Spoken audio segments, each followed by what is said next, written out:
So we are starting with a definition given by John Maynard Keynes in the General Theory of Employment, Interest and Money, which was published in 1936, जिसमें वो कहते हैं कि microeconomics is the branch of economics that examines aggregate economic variables, including total production, employment, price level, and national income.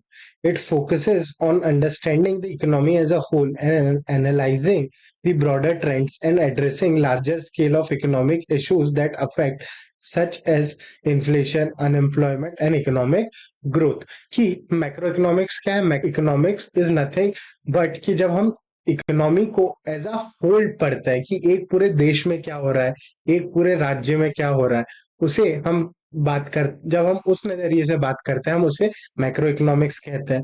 अब इस macro economics में हम किन चीजों की बातें करते हैं? इसमें हम बात करते हैं अबाउट द टोटल प्रोडक्शन की एक देश में कितनी चीजें गुड्स एंड सर्विसेज प्रोड्यूस हो रही है, कितना लेवल ऑफ एम्प्लॉयमेंट है, कितने लोगों को जॉब्स मिल पा रही है, ओवरऑल प्राइस लेवल्स क्या है, इन्फ्लेशन क्या है, लोगों की इनकम्स का लेवल क्या है कि नेशनल इनकम कितनी है आपके देश की, आपकी जीडीपी कितनी है, और इसे हम मेजर करते हैं as a whole for a country wide basis के लिए। और इसमें हम वेरियस फैक्टर्स पढ़ रहे हैं जिनमें से की फैक्टर्स कौन कौन से?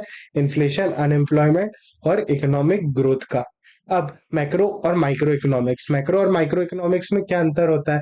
मैक्रो बात करता है एक बड़े लेवल की, जहां पे हम बात कर रहे हैं about a country as a whole, an economy as a whole, कि एक ओवरऑल इकोनॉमी में इन्फ्लेशन रेट क्या रहेगी, एम्प्लॉयमेंट रेट क्या रहेगी, जीडीपी ग्रोथ रेट क्या रहेगा। वर्सेस जब मैं बात करूं माइक्रो इकोनॉमिक्स की, तो माइक्रो इकोनॉमिक्स में मैं बात करता हूं अबाउट एन इंडिविजुअल, कि एक इंडिविजुअल हाउस होल्ड, एक इंडिविजुअल यूनिट, एक इंडिविजुअल कंज्यूमर या एक इंडिविजुअल फर्म कैसे एक डिसीजन लेती है, एक इंडिविजुअल मार्केट और उसके एजेंट्स कैसे ऑपरेट करते हैं, वो चीज मैं बात करता हूँ माइक्रो इकोनॉमिक्स में। तो माइक्रो इकोनॉमिक्स यानी माइक्रो का मतलब होता है सूक्ष्म, कि जब मैं एक इंडिविजुअल की बात कर रहा हूँ तब मैं माइक्रो इकोनॉमिक्स की बात कर रहा हूँ, बट जब मैं एक इकोनॉमी की बात कर रहा हूँ, एक नेशन एज अ होल की बात कर रहा हूँ, तो मैं मैक्रो इकोनॉमिक्स की बात कर रहा हूँ। अब की अप्रोचेस क्या होते हैं मैक्रो इकोनॉमिक्स की? पहली चीज हम पढ़ते हैं एग्रीगेट वेरिएबल, कि जब हम कभी भी मैक्रो इकोनॉमिक्स में इनकम निकालेंगे तो हम इनकम किसी एक व्यक्ति या एक सेक्टर की नहीं निकालते, हम इनकम निकालते हैं पूरी कंट्री की, पूरी इकोनॉमी की। इसलिए हम एग्रीगेट वेरिएबल्स को फॉलो करते हैं, लाइक जीडीपी। हम देखते हैं कि ओवरऑल रेट ऑफ एम्प्लॉयमेंट या ओवरऑल रेट ऑफ अनएम्प्लॉयमेंट कितना है एक इकोनॉमी में। हम प्राइस इंडेक्सेस पे बात करते हैं कि कंपैरेटिवली इन्फ्लेशन कितना है पूरी इकोनॉमी में। वहीं पे हम बात करते हैं रिप्रेजेंटेटिव गुड्स की, that means by simplifies by representing economy with a single good to generalise the production and pricing trends. कि हम जब इंडी माइक्रो इकोनॉमिक्स में हम इंडिविजुअल फर्म्स की बात करते हैं, मतलब हम मल्टीपल गुड्स एंड सर्विसेज की बात कर सकते हैं। वहीं पे जब हम बात कर रहे हैं मैक्रो इकोनॉमिक की, तो हम वहां पे गुड्स को as a general term use करते हैं, ताकि हम एक नॉर्मलाइज कर सके या एक ज्यादा बेहतर तरीके से हमारे ओवरऑल लेवल ऑफ प्रोडक्शन को समझ सके हमारी इकोनॉमी में। फिर हम बात करते हैं यहाँ पे सेक्टरल एनालिसिस की, कि हमारे जो प्राइमरी तीन सेक्टर्स है, एग्रीकल्चर, मैन्युफैक्चरिंग या इंडस्ट्रीज के जिसे आप कह सकते हैं, और सर्विस सेक्टर, इनमें क्या ट्रेंड्स है, इनमें क्या बदलाव आ रहे हैं, वो चीज हम पढ़ते हैं हमारे मैक्रो इकोनॉमिक्स में। फिर हम बात कर रहे हैं अबाउट एजेंट्स। माइक्रो इकोनॉमिक्स में एजेंट क्या होता है? माइक्रो इकोनॉमिक्स में एजेंट होता है इंडिविजुअल फर्म्स और कंज्यूमर्स। अब ये जो इंडिविजुअल फर्म और कंज्यूमर है, ये अपना पर्सनल गेन की ओर फोकस करते हैं, कि एक जो इंडिविजुअल कंज्यूमर है वो चाहेगा अपनी यूटिलिटी बढ़ाना, अपना सेटिस्फेक्शन बढ़ाना। वहीं पे एक इंडिविजुअल फर्म चाहेगी अपना प्रॉफिट बढ़ाना।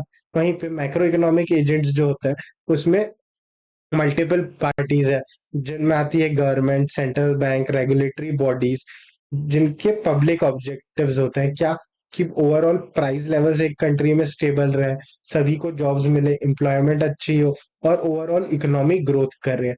तो ये है हमारे micro versus macro economic agents. अब हम बात कर रहे हैं historical emergence of macro economics की। तो ये स्टार्ट होता है विथ कीनीशियन रेवोल्यूशन इन 1936, जहां पे कीनीस के वर्क ने एम्फेसाइज किया on understanding the interdependence of aggregate variables and addressing larger scale issues like unemployment, social instability, and defining the concepts as separate discipline.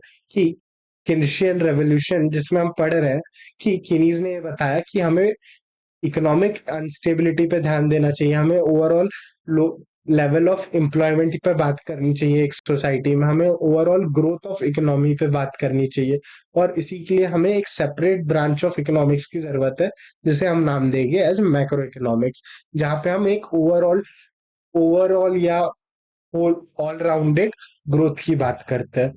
फिर आप देखिए कि जब हम बात कर रहे हैं मैक्रो इकोनॉमिक्स में, तो यहाँ पे आपको कुछ कैपिटलिस्टिक कैरेक्टरिस्टिक्स देखने को मिलती है मैक्रो इकोनॉमिक्स में। वो कौन कौन सी है? पहली चीज की आपको देखने को मिलेगा कि यहाँ पे प्राइवेट ओनरशिप हो सकती है, यहाँ पे वेज बेस्ड लेबर का कॉन्सेप्ट है, यहाँ पे ये जो फर्म्स है वो प्रॉफिट मोटिव से ऑपरेट करती है, और साथ ही साथ में जितनी भी बड़ी इकोनॉमीज है वो सब एक दूसरे पे इंटरडिपेंडेंट है, यानी कि जहाँ पे ग्लोबल ट्रेड एंड प्रैक्टिसेस भी एक मेजर रोल प्ले कर रहे हैं इन are understanding of the macro economic variables. अब हम बात कर रहे हैं रोल ऑफ स्टेट का इन एन इकोनॉमी की। गवर्नमेंट क्या करती है? गवर्नमेंट का फंक्शन है is to make laws, regulations and provide public services, जैसे कि infrastructure, education and health care. वहीं पे मैं बात करूं हमारी इकोनॉमिक इम्पैक्ट्स की, इसका इम्पैक्ट क्या होता है? पहला कि गवर्नमेंट बनाती है फिस्कल पॉलिसी की, गवर्नमेंट को ये जो सेक्टर्स डेवलप करने हैं यानी इंफ्रास्ट्रक्चर, एजुकेशन, उसमें खर्चा करना है, तो उस खर्चे के लिए बजट बनाना पड़ेगा। उसी चीज को हम बात करते हैं इन फिस्कल पॉलिसी, जो हम गवर्नमेंट बजटिंग में सीखेंगे। वहीं पे गवर्नमेंट इकोनॉमी में प्राइस लेवल्स को स्टेबल रखना चाह रही है, इन्फ्लेशन कंट्रोल करना चाह रही है, इसलिए वो मनी सप्लाई को कंट्रोल करती है। उसी चीज को हम मॉनेटरी पॉलिसीज के थ्रू पढ़ेंगे ताकि ओवरऑल इकोनॉमी स्टेबल रह सके। अब हम बात कर रहे हैं about various sectors in an economy. तो जब हम बात करते हैं मैक्रो इकोनॉमी की, तो वहां पे ये चार सेक्टर्स होते हैं मेनली। कौन कौन सा? पहला है हाउस होल्ड। हाउस होल्ड क्या करता है? ये गुड्स को कंज्यूम करता है, ये अपनी कुछ सेविंग्स जमा करता है, एट द सेम टाइम ये कुछ फैक्टर सर्विसेज प्रोवाइड करता है फर्म्स को, जिनके बदले इन्हें या तो गुड्स एंड सर्विसेज मिलती है या फैक्टर पेमेंट्स मिलती है। वहीं पे फर्म्स फर्म्स क्या है? ये प्रोड्यूस करती है वेरियस गुड्स एंड सर्विसेज और इन्हें बेचती है हाउस होल्ड को, ताकि ये प्रॉफिट कमा सके।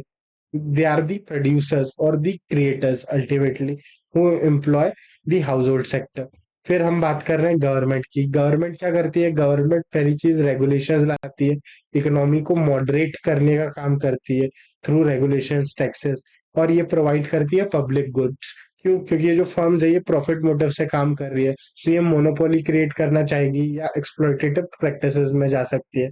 इसलिए गवर्नमेंट इन फर्म्स को चेक एंड बैलेंसेस लगाती है, एट द सेम टाइम ये वो पब्लिक गुड्स बनाती है जो हो सकता है प्राइवेट फर्म्स ना दे, जैसे कि एजुकेशन या पब्लिक हेल्थ पे खर्चा।